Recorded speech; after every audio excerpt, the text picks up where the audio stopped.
Disclaimer, all information used in this video are from public domains and are not intended to defame or harass any of the individuals mentioned. This is purely for entertainment. Up until recent times, a lot of white rappers were labeled as corny. Like, I didn't realize, I was white. I didn't really realize until later I was black.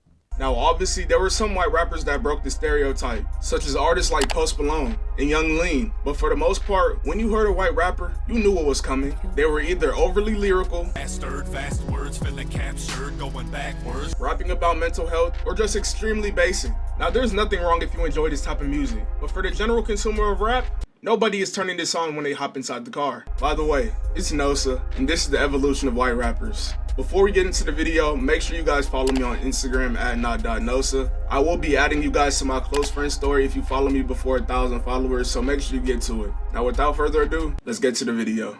In order to truly understand the evolution, we have to turn back time and start from the very beginning. Hey, what's going on, Master T? Just chilling out in the parking lot with the man himself, Mr. Slim Shady, Eminem. Hi, my name is Eminem, whose real name is Marshall Bruce Mathers III, was born in St. Joseph, Missouri, but spent most of his childhood in Detroit, Michigan. Now, Eminem is like the godfather for white rappers. His unique Slim Shady persona, combined with his crazy and authentic bars, made him a commercial name in the late 90s and all the way up into the 2010s. Now, we have to give Eminem his flowers. He inspired a lot of the artists that we see today, with some even claiming that he is the greatest rapper of all time. I think you're supposed to feel like you're the greatest. As a rapper, it's like boxing. You're supposed to feel like you're the greatest. Definitely. Is Eminem the greatest to you? Eminem, as of right now? Like bar for bar, patterns, rapping wise? Oh yeah, you can.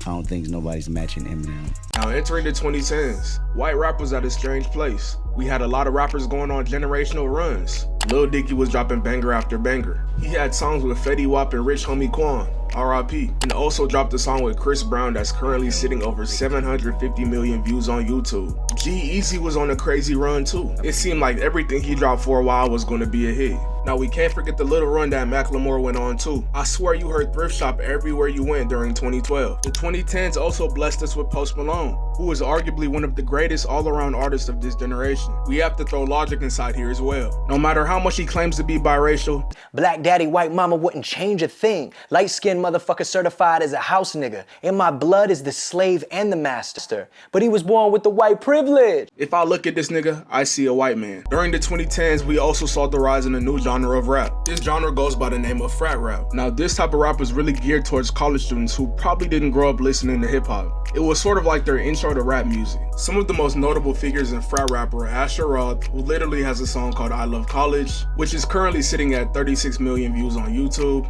Mike Stud, and Mac Miller, who originally started off as a frat rapper, R.I.P. Now, this was the original MPC music and really started to give white rappers that corny ass persona. If Cheese and Crackers made music, it would sound like frat rap. The YouTube channel Hip Hop Madness made a good video going over frat rap, which I highly recommend you guys should check out. Now, come 2016, the rap industry is starting to look real different. It seemed like we were getting blessed with new music every single week, and a lot of the artists that we know and love really started to blow up this year. We had Lil Uzi Vert on the come up with the album Uzi vs. the World, 21 Savage having a breakout season.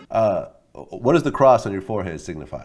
It's a knife. Dropping Red Ops, and his joint album with Metro Boom and Savage Mode. We had Black Beatles by Ray Sherman. We had White Iverson by Post Malone. We had Bad and Bougie by Migos. With all this new music dropping, a lot of the white artists from the early 2010s started to get phased out. Now, of course, there are outliers like I mentioned before. Logic wasn't role-playing as a black man yet, so he was still relevant. Lil Peep had a cult fan base up until he died in 2017, R.I.P. And G-Eazy didn't slow down to the 2020s. But during this time, we start to see a shift in the rap industry as a whole. We what you call a mumble rapper. Just yeah. So you say yeah after everything and make it rhyme. It don't matter what it is. I just went to the store. Yeah. For the love. Yeah. Hey. Went back to the store. What? Yeah, you feel me? It's just lit. With the rise in mumble rap, the industry started to move away from the complex lyricism that we were used to. More melodic and vibey flows were being emphasized, and going into the 2020s, it would completely take over. But this is where Yeet comes into the story.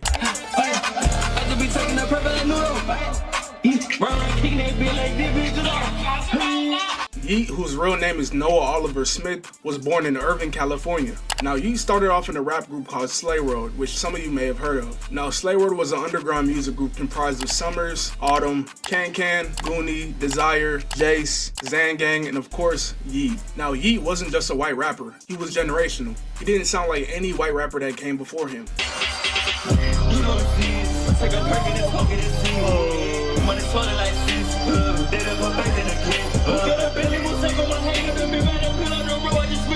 And to be honest, he didn't sound like any rapper that came before him. He pioneered a whole new sound that still influences the underground to this day.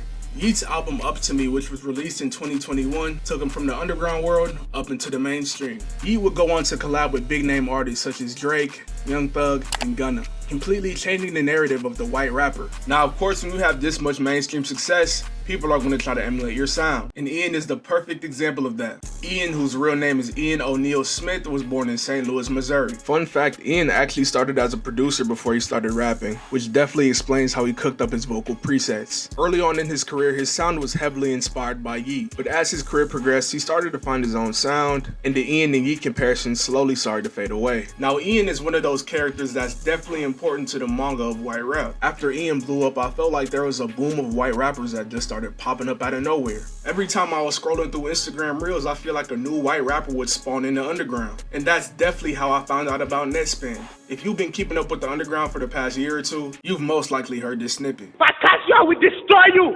I will make sure you will never walk again. Do you understand me? Listen, I know where you live. I know your number. Netspin is not the only one. Like I said, we got a whole bunch of white rappers entering the battlefield during this time. We got 1900 Rugrat, who looks and sounds like he's straight out the trenches, but is honestly very good at rapping and freestyling. Let me drive the boat. Bitch thought I was cold at. Big ass chopper hit so heavy, bitch gon' push your fro back. I step on no pussy, bitch, just like a dope man. Which is extremely rare for a rapper these days. Two Hollis who's dancing on the stage like Slender Man, but honestly produces the most insane beats I've ever heard in my entire life. Brennan Jones, who I honestly think is the least musically talented out the people I named, but he has a very likable persona that people gravitate to, and some of his songs are very catchy, and many other that I'm definitely skipping over, but I don't want this video to be too long. Nowadays, white rappers have a lot more depth to them than ever before. The music is catching the ears of the fans, and the personalities and personas are making them stay. The basic white rapper archetype is no longer being recognized in the modern era of rap, and the evolution only continues from here. In the comments below, if you think I left out any important names from this video, let me know. I need to hear y'all boys' feedback, but that's all I got for y'all. I'm out.